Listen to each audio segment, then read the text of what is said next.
नमस्कार साथियों, मैं अभिषेक। आशा करता हूं आप सभी अच्छे होंगे, मैं भी अच्छा हूं। साथियों, हम बात करेंगे जिस किसी भी एग्जाम में, चाहे बीपीएससी हो, यूपीएससी हो, चाहे अदर स्टेट पीसीएस हो, जिसमें इससे निबंधन का जो पोर्शन होता है वो अधिकतम 250 मार्क्स, बीपीएससी 300 मार्क्स, जो हमारे एग्जाम में, मेंस एग्जाम में और हमारे सिलेक्शन में, यह जो फाइनल सिलेक्शन होता है इसमें इसकी अहम भूमिका होती है। तो साथियों, आज हम जो निबंधन देखने जा रहे हैं वह यूपीएससी के 2023 बैच के टॉपर मोहनलाल सर का है। मोहनलाल सर ने यह जो आंसर राइटिंग करा था वह दृष्टि आईएएस में इन्होंने करा था, जिसमें यूपीएससी में आप देख सकते हैं इनका रोल नंबर इतना है। और इन्होंने 25 जून 2023 को यह लिखा था निबंधन ऐसे, जिस पर हम आज डिस्कशन करेंगे कि उन्होंने किस प्रकार से निबंधन को लिखा जिससे उनको यूपीएससी 2023 के फाइनल रिजल्ट में हिंदी माध्यम से 51वां रैंक प्राप्त हुआ और वो प्रॉपर आईएएस कैसे बने। तो हम आपके सामने यह है, और यह वीडियो हमारे मित्र सिर्फ एजुकेशनल पर्पस के लिए है। आप सभी लोग इसको सही से देखें, अच्छे से अध्ययन करें और अपने एस्से राइटिंग को मजबूत करें और देखें कि कैसे मोहनलाल जी ने अपने निबंधन को एक संतुलित आकार देते हुए एक सरल माध्यम से इन्होंने इसको लिखा है और सही दिशा दिया है।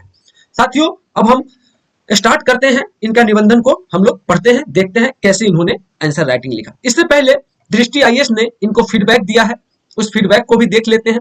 टोटल जो 2 निबंधन लिखने थे इनको, जिसमें से पहले खंड ए में 63 मार्क्स आए और दूसरे खंड में 64, टोटल 250 में 127 मार्क्स इन्हें दिया गया। अब हम इनका देखते हैं टोटल जो फीडबैक दृष्टि आईएएस है उन्होंने कैसे दिया। दोनों दृष्टि आईएएस का जो फीडबैक है वो दोनों निबंध की संदर्भ दक्षता अच्छी है, परिचय दक्षता ठीक है, विषय वस्तु संबंधी पक्ष सराहनीय है, भाषा प्रवाह अच्छी है, निष्कर्ष दक्षता संबंधी पक्ष सही है, दोनों निबंध में प्रस्तुति अच्छी है। तो साथियों, चलिए निबंधन का क्रम संख्या जरूर लिखें जो कि इस पर फीडबैक है। इन्होंने जो क्वेश्चन था उस क्वेश्चन के अकॉर्डिंग लिखना चालू किया कि यह क्वेश्चन पर्यावरण से संबंधित था और उस पर इनको आंसर लिखना था, निबंध लिखना था, जिसमें इन्होंने पहला जो कोटेशन स्टार्ट किया है जिसमें इन्होंने दिया कि कोई प्लान बी नहीं है क्योंकि हमारे पास प्लेनेट बी नहीं है, हमें इसी पर काम करना है और अपनी कार्रवाई को प्रेरित करना है। चलिए अब इनका निबंधन स्टार्ट हो रहा है।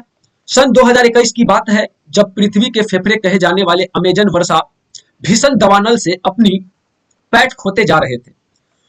उस समय कुछ पूंजीवादियों तथा पूर्व राष्ट्रवादियों ने इसे नजरअंदाज करते हुए बताया कि इससे पर्यावरण क्षरण या जलवायु परिवर्तन से कोई सीधा संबंध नहीं है। ज्ञात है कि वे मानव उपभोगवादी संस्कृति में विश्वास करते थे। तो इन्होंने इंट्रो तो बहुत अच्छा लिखा, भूमिका इनकी अच्छी रही। तो साथियों, आप देख सकते हैं कि इनसे अमेजन के बारे में पूछा गया, अमेजन वर्षा वन में जो भीषण दवानल थी उसके बारे में पूछा गया और इन्होंने इसका काफी अच्छे तरीके से भूमिका बनाई, पृष्ठभूमि तैयार किया। और एक अच्छा निबंध के लिए आपको पृष्ठभूमि अच्छे से तैयार करना पड़ेगा और उसी पृष्ठभूमि को ध्यान में रखते हुए एक सही दिशा देते हुए और आपको एक संतुलित प्रकार से निबंधन लिखे, क्योंकि पढ़ने वाले को भी मजा आ जाए और एग्जामिनर खुश होकर भी आपको 2-4-10 नंबर ज्यादा दे दे। चलिए साथियों, आगे देखते हैं। आगे इन्होंने लिखा, दूसरी ओर उसी समय प्रमुख पर्यावरणविदों तथा पर्यावरणीय संवेदनशील राष्ट्र अध्यक्षों ने इसे पारिस्थितिकी आपातकाल घोषित किया, क्योंकि उनका मानना था कि जलवायु परिवर्तन, शमन तथा अनुकूलन एवं वानिकी को रोकना ही प्लान ए है एवं पृथ्वी स्वयं प्लेनेट ए है, प्लान बी का कोई अस्तित्व ही नहीं है। इसलिए सभी राष्ट्रों ने इस अमेजन वानिकी को रोकने हेतु संयुक्त कार्रवाई को प्रेरित किया, जिससे दवानल पर काबू में किया गया। उल्लेखनीय है कि आधुनिकीकरण के दौर में प्राकृतिक संसाधनों का अंधाधुंध दोहन प्लेनेट की पारिस्थितिकी क्षमता को प्रभावित करता है, जिससे पारिस्थितिकी असंतुलन उत्पन्न होता है एवं परिणाम के रूप में चरम मौसमी घटनाएं घटित होती है, जैसे बाढ़, दवानल, भूस्खलन आदि। ये सभी बताते हैं कि हमारे पास कोई प्लेनेट बी नहीं है और फुट पर प्लान ए के तहत प्लेनेट ए का बचाव करना है। आइए अब हम देखते हैं कि ऐसी कौन सी परिस्थितियां हैं जो प्लान बी तथा प्लेनेट बी दोनों को नकारती है। प्लान ए तथा प्लेनेट ए का क्या महत्व है, प्लेनेट के संरक्षण में किस प्रकार की कार्रवाइयों को प्रेरित करना है और उसके प्लेनेट के रूप में पृथ्वी को क्या लाभ होगा आदि। आखिर हम प्लान बी और प्लेनेट बी के बारे में सोचने को मजबूर क्यों हुए? इसका उत्तर है कि औद्योगिकरण, शहरीकरण, वनोन्मूलन, CO2 उत्सर्जन में वृद्धि, पर्यावरणीय प्रदूषण इत्यादि में संयुक्त रूप से पारिस्थितिकी व्यवस्था को असंतुलित कर दिया है, जिससे ग्लोबल वार्मिंग जैसे दुष्प्रभाव सामने आए हैं। वैश्विक स्तर पर ग्रीन हाउस गैसों के बढ़ते सांद्रण से पार्थिव विकिरणों का निचले वायुमंडल द्वारा अवशोषण ही ग्लोबल वार्मिंग है। कितना सुंदर इन्होंने लिखा चीजों को। सबसे पहले आप देखिए, इन्होंने बात कर दिया, मतलब एक पॉइंट इन्होंने क्रिएट कर दिया, औद्योगिकरण, शहरीकरण, वनोन्मूलन, CO2 के उत्सर्जन में वृद्धि, पर्यावरणीय प्रदूषण, ये सभी जो है ना, जैसे ही आप इन सभी चीजों को हिट करोगे ना, तो वहां से आपको लिखने के लिए काफी सारे वर्ड अपने आप बनते चले जाते हैं। आगे देखते हैं कैसे होता है।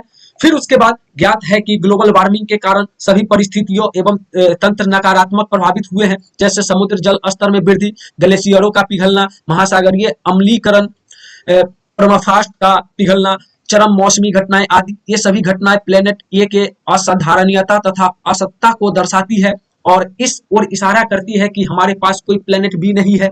इसलिए जलवायु कार्रवाइयों के रूप में प्लान ए को जल्द से जल्द क्रियान्वित किया जाए।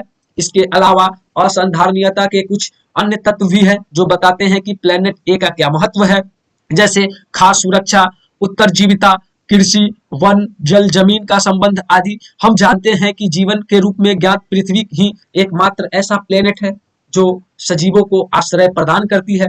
इस प्रकार यह आवश्यक हो गया कि प्लेनेट ए की संधारणीयता बनाए रखने हेतु हमें प्लान बी की जगह प्लान ए के तहत कार्रवाई करने की आवश्यकता है। यदि प्लान बी के बारे में चर्चा करें तो हम पाते हैं कि पर्यावरण संरक्षण के प्रति असक्रियता अथवा ढीला होना, बढ़ते तापमान को सहते हुए AC का प्रयोग करना, पर्यावरणीय अवधारणाओं जैसे जलवायु परिवर्तन का न मानना, दूसरों पर छोड़ना जैसी अकर्मण्यता नीति ही प्लान बी है, जो कि वास्तव में कोई प्लान ही नहीं है।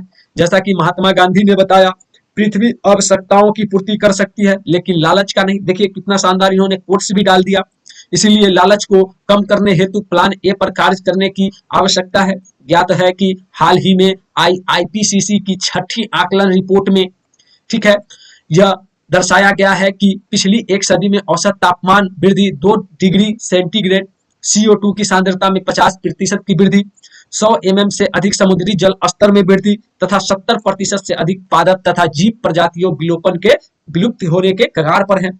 देखिए इन्होंने कितना सुंदर और सटीक चीजों को लिखा है, एकदम जैसा क्वेश्चन वैसा इन्होंने उत्तर दिया, मतलब निबंधन को बनाया और लिखा, जिसमें जलमंडल, वायुमंडल तथा स्थल मंडल प्लेनेट ए के घटक हैं। इसलिए इनके संचरण हेतु प्लान ए के तहत कार्रवाई की आवश्यकता है, क्योंकि पारिस्थितिकी क्षरण के अनेक अन्य दुष्परिणाम भी है, जैसे पर्यावरण विवादों का बढ़ना, सामाजिक ताने बाने को बिखरना, आर्थिक हानि जिसमें पारिस्थितिकी, पर्यटन, जनजातीय उत्तरजीविता तथा रोजगार व्यवस्था, राजनीतिक दुष्परिणामों के अंतर्गत देशों के मध्य प्राकृतिक संसाधनों के बंटवारे को लेकर आपसी झगड़े तथा युद्ध शामिल है। जैसे 19वीं सदी में अफ्रीका की जायरे बेसिन, कांगो बेसिन, नील नदी घाटी क्षेत्र, रूर एवं सार की घाटी, अल्पस एवं व लॉरेन क्षेत्र, भारतीय प्रायद्वीप क्षेत्र इत्यादि में यूरोपीय शक्तियों के बीच टकराव हाल ही में हुआ।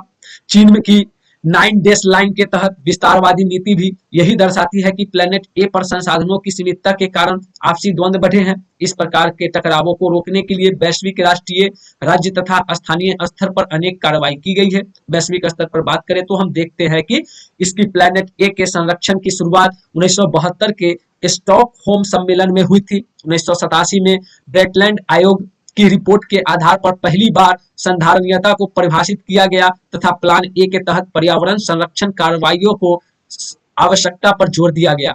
इसी के अगली कड़ी में पृथ्वी सम्मेलन 1992, पेरिस समझौता 2015 को अपनाया गया। यदि भारत के संदर्भ में चर्चा करें तो हम पाते हैं कि भारत प्राचीन काल से ही प्लेनेट ए की रक्षा हेतु वसुधैव कुटुंब तथा सर्वे भवन्तु सुखीन के उद्देश्यों के साथ कार्रवाई कर रहा है, जैसे जनजातियों का पर्यावरण संग्रहिता, पवित्र उपवन, चिपको आंदोलन आदि जो सामाजिक सांस्कृतिक स्तर पर पर्यावरणीय संरक्षण के द्वारा प्लेनेट की रक्षा करता है। वही दूसरी ओर राजनीतिक प्रशासनिक स्तर पर प्लान ए के तहत प्लेनेट के बचाव हेतु अनेक कार्रवाइयां हुई, जैसे INDC को अपनाना, NAPCC के तहत 8 मिशन सस्टेनेबल डेवलपमेंट गोल के जो लक्ष्य हैं उसकी प्राप्ति हेतु प्रयास करना, लाइफ पहल आदि।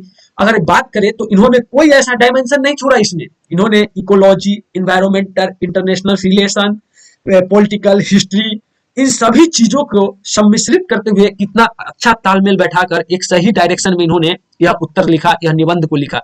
आप देख सकते हैं जैसे मैंने लाइन बाय लाइन इस चीजों को पढ़ा है। फिर आगे देखते हैं। स्थानीय स्तर पर भी ऐसे अनेक प्रयास हुए, जैसे ओरन भूमि के वृक्ष नहीं काटना, जैव विविधता संरक्षण समितियां आदि। भारत में बिश्नोई समुदाय सामुदायिक स्तर पर प्लेनेट संरक्षण का एक जीता जागता उदाहरण है, जो पशु तथा वन संरक्षण हेतु विश्व प्रसिद्ध है। इसी प्रकार अन्य क्षेत्र जैसे वैदेशिक संबंध मधुर बनाने, सार्वभौमिकीकरण, एक विश्व एक भविष्य एक समान आर्थिक क्षेत्र या आध्यात्मिक क्षेत्र हो, इसमें भी हमें प्लान ए के तहत सकारात्मक कार्रवाई करनी होगी, तभी प्लेनेट का स्थायित्व बना रहेगा। अतः हमें इस प्लेनेट पर काम करने के लिए एक एकीकृत बहुआयामी अप्रोच अप्रोच बोले तो आप हिंदी में उपागम भी लिख सकते हैं, अपनाने की आवश्यकता है, ताकि पर्यावरण तथा पृथ्वी के सभी घटकों का समान रूप से संरक्षण व स्थायित्व प्रबल हो। इसके लिए एक विश्व अथवा वसुधैव कुटुंबकम के संदेश को विश्वव्यापी बनाना होगा, जैसा कि वर्तमान में भारत द्वारा G20 के दौरान प्रयास किए जा रहे हैं। अब देखिए इन्होंने कोई ऐसा डायमेंशन नहीं छोड़ा। आप देखिए जितने जो कॉन्फ्रेंस हुए नेशनल लेवल, इंटरनेशनल लेवल पे, उन सभी चीजों को इस निबंध में इन्होंने पर्यावरण से, पारिस्थितिकी से, अमेजन वर्षावन से स्टार्ट करते हुए इन्होंने जोड़ते हुए इन सभी चीजों को आंसर दिया। आप देखे होंगे कि इन्होंने ज्योग्राफी को, हिस्ट्री, पॉलिटी, हर एक डायमेंशन को पकड़ा है और एक अच्छा निबंध लिखा है। अब निष्कर्ष क्या आता है, इससे सभी समाज में प्लान ए को वरीयता मिलेगी, तथा हम जानते हैं कि कोई प्लेनेट बी भी नहीं है, इसलिए संधारणीय विकास लक्ष्यों तथा समावेशी प्रक्रिया द्वारा हमें इसी प्लेनेट पर काम करना है तथा एक विश्व हेतु निरंतर कार्रवाइयों को प्रेरित करना है। काफी अच्छा लिखा है इन्होंने, एक विश्व एक पृथ्वी एक भविष्य वसुधैव कुटुंबकम। देखिए इन्हें फीडबैक क्या मिला, निबंध लेखन विश्लेषणात्मक एवं प्रभावशाली है, ठीक है। इनको 125 में से 63 मार्क मिला दृष्टि आईएएस के फीडबैक की तरफ से, और इन्होंने लिखा निरंतर अभ्यास करते रहिए। तो साथियों कैसा लगा यह सेशन, फिर मैं आऊंगा आपके साथ अगले सेशन में, एक इनका अगला एसे को लेकर आपके साथ डिस्कस करेंगे। तो आप हमें बताएंगे साथियों कि आपको यह लेक्चर कैसा लगा। बहुत बहुत धन्यवाद।